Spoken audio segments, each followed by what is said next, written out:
குறைந்த நடுத்தர வருமானம் பெறும் மக்களுக்கு உதவுவதற்காக அரசாங்கம் ஏற்படுத்தியிருக்கும் ஒரே மலேசியா கிளினிக் ஒரே மலேசியா மக்கள் கடை வரிசையில் தற்போது ஒரே மலேசியா மக்கள் மீன் கடை திறக்கப்பட்டுள்ளது. அக்கடையில் சந்தை விலையை காட்டிலும் 40 விழுக்காடு வரை குறைவான விலையில் பொதுமக்கள் காய்கறிகளையும் இறைச்சி வகைகளையும் வாங்கிக் கொள்ளலாம்.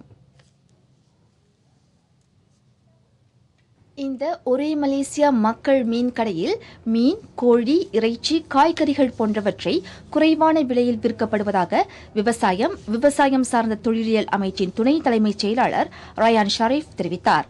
செக்கின்சான் இக்கான் பாக்கார் உணவகத்தின் முயற்சியில் இந்த ஒரே மலேசியா மக்கள் மீன் கடை அமைக்கப்பட்டுள்ளது.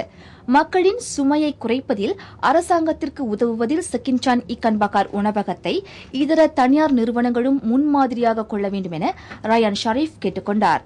மேலும் சம்பந்தப்பட்ட கடையில் விற்கப்படும் பொருட்கள் தரமானதாகவும் சிறு நடுத்தர தொழில்துறை பொருட்கள் அக்கடையில் விற்கப்படுவதை உறுதி செய்யவும் அமைச்சு அவ்வப்போது கண்காணிப்பு நடவடிக்கையை மேற்கொள்ளும் என்றார் அவர். தலைநகர் சத்யாவாங்சா குடியிருப்பு பகுதியில் ஒரே மலேசியா மக்கள் மீன் கடையை திறந்து வைத்த பின்னர் ரயான் ஷரீப் செய்தியாளர்களிடம் இவ்விவரங்களை வெளியிட்டார்.